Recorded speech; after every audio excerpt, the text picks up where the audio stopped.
Welcome back. 20 మంది rebel TMC ఎంపీలు తమ వర్గాన్ని నేషనలిస్ట్ సిటిజన్స్ పార్టీలో విలీనం చేస్తూ ఉన్నట్లుగా ప్రకటించారు. తమదే అసలైన టీఎంసీ అని చెప్పి క్లెయిమ్ చేసుకుంటూ ఉన్నారు. స్పీకర్కి కూడా ఒక లేఖ రాసిన పరిస్థితి.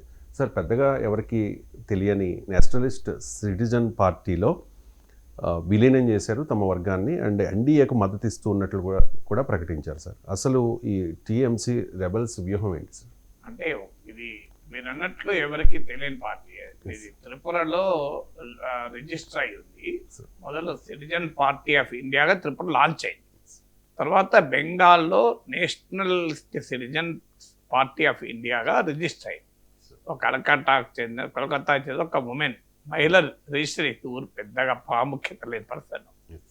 ఇప్పుడు ఆ రీజనల్ పార్టీలో పేరు Nationalist citizens party of India, కానీ అది ప్రాంతీయ ఒక బెంగాల్లోనే రిజిస్టర్ అయింది.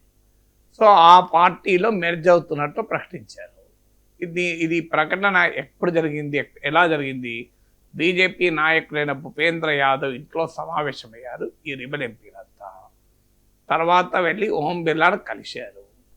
సో క్లియర్గా బీజేపీ దర్శకత్వంలో జరిగిన వ్యవహారం.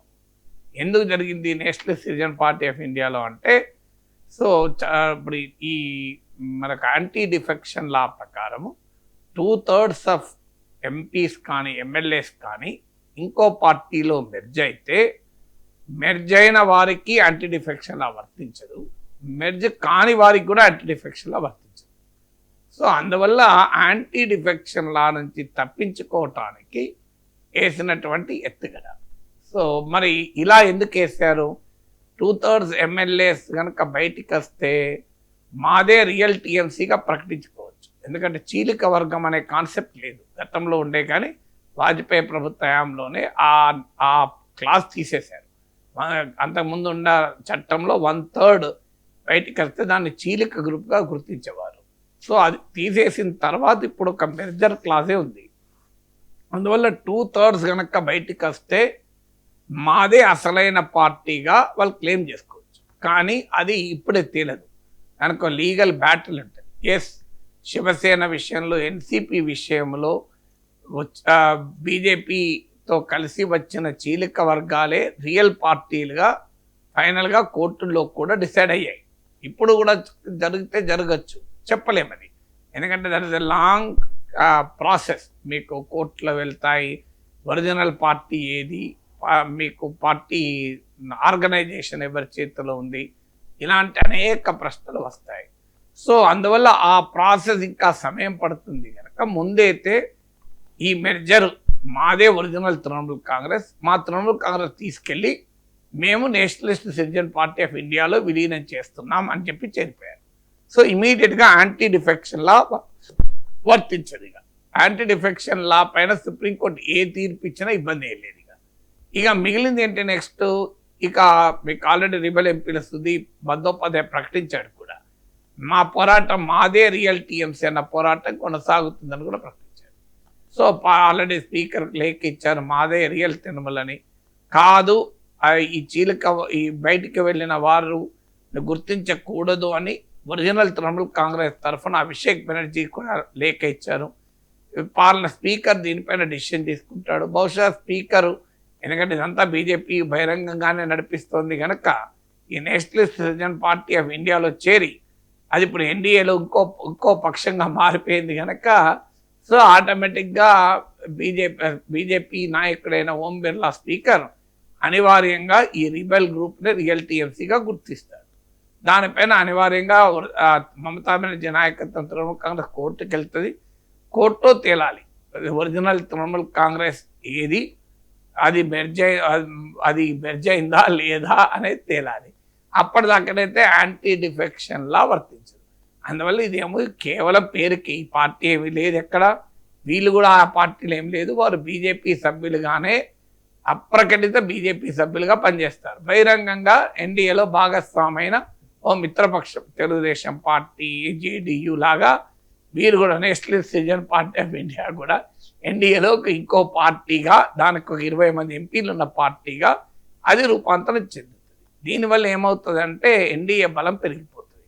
సో ఇదొక ఎత్తుగడ. ఎందుకంటే వీళ్ళు డిస్క్వాలిఫై అయినా వీళ్ళు రిజైన్ చేసి, ఇప్పటిదాకా బీజేపీ చెప్పింది ఏంటి, మా పార్టీలో చేరితే ఎవరైనా రాజీనామా చేసి చేరాలి అని. మధ్యప్రదేశ్, కర్ణాటకలో ఎమ్మెల్యేలను తీసుకున్నప్పుడు వాళ్ళని రాజీనామాలు చేయించి మళ్ళీ ఎన్నికలకు వెళ్ళారు. తెలంగాణలో కూడా ఈటల రాజేందర్, రాజగోపాల్ రెడ్డి రిజైన్ చేసి మళ్ళీ బీజేపీ అభ్యర్థులుగా పోటీ చేశారు. అందువల్ల బీజేపీ విధానాన్ని కూడా డిస్టర్బ్ కాకుండా మొదట్లో వీళ్ళు బీజేపీలోనే చేరుతారని అనుకున్నారు. సో బీజేపీలో చేరితే 20 మంది రిజైన్ చేసి రావాలి బీజేపీ ప్రిన్సిపల్ ప్రకారం. యాంటీ డిఫెక్షన్ లా ప్రకారం మేము 2000 వాదించవచ్చు, కానీ బీజేపీ పొలిటికల్ ప్రిన్సిపల్ ఏంటి, ఎవరు తన పార్టీలో చేరినా ఎంపీ పదవికి రాజీనామా చేసి చేరాలి. అందుకే రాజ్యసభ సభ్యులు ఆ రూట్లోనే తీసుకుంటున్నారు. ఇప్పుడు మరో తృణమూల్ కాంగ్రెస్ ఎంపీ రాజ్యసభ సభ్యురాలు సుష్మితా దేవ్ పార్టీకి రిజైన్ చేశారు, రాజ్యసభ సభ్యత్వానికి కూడా రిజైన్ చేశారు. ఎందుకంటే అస్సాంలో బీజేపీకి మెజారిటీ ఉంది కనుక ఆమె మళ్ళీ అస్సాం నుంచి బీజేపీ అభ్యర్థిగా మళ్ళీ గెలుస్తారు. సో అది ఇప్పుడు మీకు ఆంధ్రప్రదేశ్ నుంచి YCP MP are Krishnaiah resign చేసి బీజేపీలో చేరాడు. రిజైన్ చేసాడు కనుక మళ్ళీ బీజేపీ అభ్యర్థిగా మళ్ళీ ఆంధ్రప్రదేశ్ శాసనసభ నుంచి మళ్ళీ రాజ్యసభకి ఎలక్ట్ అయ్యాడు. సో అలా రాజ్యసభ సభ్యులనేమో అలా చేస్తున్నారు. లోక్సభ సభ్యులు ఇప్పుడు మళ్ళీ 20 మంది ఎలక్షన్స్కి పోతే ఇంత భారీ విజయం తర్వాత కూడా మళ్ళీ గెలుస్తామన్న విశ్వాసం బీజేపీకి లేదు. ఉండి ఉంటే వీళ్ళందరినీ బీజేపీలో చేర్చుకొని వాళ్ళందరినీ రిజైన్ చేయించి మళ్ళీ 20 లోక్సభ సీట్లకు ఎన్నికలు జరిగితే బీజేపీ గౌరవం నిలబడేది. అలా చేసే ధైర్యం లేదు. ఇంత భారీ మెజారిటీ వచ్చి అధికారంలోకి వచ్చినా రేపు మళ్ళీ ప్రజల్లోకి వెళ్తే ప్రజలు చీకొడతారేమో అన్న భయం ఉంది. అందువల్ల వాళ్ళని రిజైన్ చేయకుండా ఎన్డీఏ బలాన్ని పెంచుకునే ఎత్తుగడ. దీనివల్ల జరిగే పరిణామం ఏంటంటే టీడీపీ జేడీయూల ఇన్ఫ్లుయెన్స్ కాస్త తగ్గిపోతుంది. ఎందుకంటే బీజేపీకే స్వయాన బీజేపీకి మిత్రపక్షాలలో ఇప్పుడు 20 మంది ఎంపీలు పెరుగుతారు కదా ఎన్డీఏకు. సో అందువల్ల ఇప్పుడున్న సిచ్యువేషన్ ఏమో టీడీపీ జేడీయూల మద్దతు ఉంటేనే మోడీ ప్రభుత్వం అధికారంలో ఉంటుంది. ఇప్పుడు వీళ్ళ మద్దతు లేకపోయినా మోడీ ప్రభుత్వం ఉంటుంది.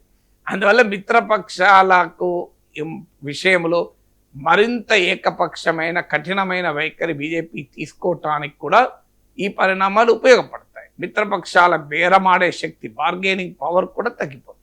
సో ఆ రకంగా NDA with in the NDA BJP పరిస్థితిని కన్సాలిడేట్ చేసుకోవడానికి ఉపయోగపడుతుంది. దాంతోపాటు ఇప్పుడు డీలిమిటేషన్ లాంటి ఇష్యూస్ ఉన్నాయి. దీని విషయంలో కూడా తన పలుకుబడి పెరుగుతుంది. ఇప్పుడు 20 మంది తృణమూల్ ఎంపీలు కలిశారు. డిఎంకేను కూడా ఒప్పిద్దామనే ప్రయత్నంలో ఉన్నారు. డిఎంకే ఆల్రెడీ ఎన్డీఏలో కలవకపోయినా ఇండియా కూటమి పైన, కాంగ్రెస్ పైన కోపంతో ఉన్నారు. అయితే వారు తమ ఐడియాలజికల్ పొజిషన్ డైల్యూట్ చేసుకుంటే రాష్ట్రంలో దెబ్బతింటారు కనుక ఇప్పటికీ ప్రజెంట్ ఫామ్లో డీలిమిటేషన్ మేము వ్యతిరేకిస్తామని ఒక చిన్న తిరకాల్సి పెట్టి మాట్లాడి ఊరుకున్నారు.